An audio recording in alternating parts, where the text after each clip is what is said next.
જય માતાજી મિત્રો, ભાભરમાં મારામારી બાદ જ્ઞાનીબેન ઠાકોર અને સ્વરૂપજી ઠાકોર પોલીસ સ્ટેશન જઈને શું બોલ્યા? એના અનુસંધાને પોલીસ પાસે જે આપણી માગણી હતી એ તમામ તમે તે કીધું એ પ્રમાણેની માગણી એમની પાસે આપણે પોલીસ પાસે મૂકી છે.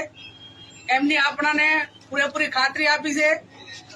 ચાહે આરોપીઓનું વરઘોડું કાઢવાનું હોય, અહીંયા દારૂના કે તે હટાવો છે બંધ કરવા માટેની વાત હોય, દીકરીઓ ગામડામાંથી ભણવા આવે એની સુરક્ષા માટેની વાત હોય, કે જે લોન કોઈ પણ ડિપાર્ટમેન્ટમાં લીધેલી હોય અને એની ઉઘરાણી નિયમ પ્રમાણે જે તે એજન્સી એ પોલીસ પાસે કરાવે એ રીતની વાત હોય.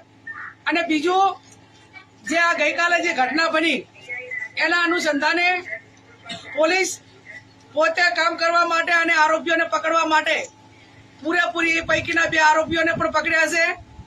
અને જે આજ સુધી કોઈ કાર્યવાહી નહીં કરી હોય એવી પોતે પોલીસ આપણી સૌની લાગણીને માગણીને ભાભરનો કાયદો અને વ્યવસ્થા કથળે નહીં અને એક મજબૂત મેસેજ જાય ને અસામાજિક તત્વોને એનો મેસેજ જાય કે કાયદો અને વ્યવસ્થા હાથમાં લેવો તો કોઈના બાપની ભેડી નથી, કાયદો કાયદાનું કામ કરશે.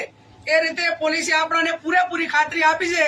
તો હું વિનંતી કરું ઠાકોર સમાજને કે આપણે 5 દિવસની મુદત આપી છે પોલીસને આ તમામ કામ કરવા માટેની, અને 5 દિવસ પછી આપણને પૂરતી સંતોષ ના મળે તો અમે જવાબદાર આગેવાનો આવીને એની ઉઘરાણી કરશું.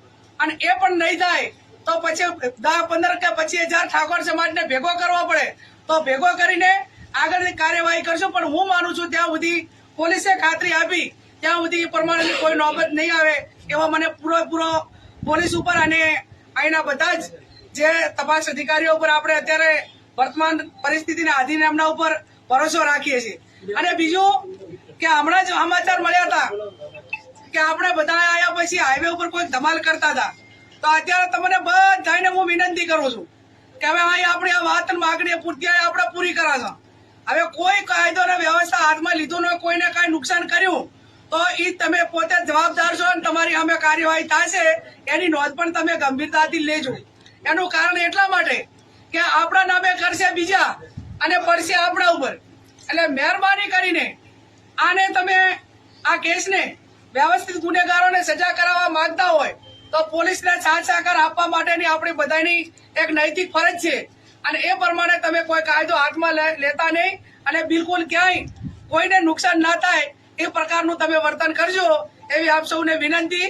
આવા ધોમ ધકતા તાપમાં 3-4 કિલોમીટર ચાલીને એક અન્યાય સામે લડવા માટે તમે બધા આવ્યા અને બધાને સમાજને બધાને મનોબળ પૂરું પાડ્યું એ બદલ તમારો બધાનો આભાર.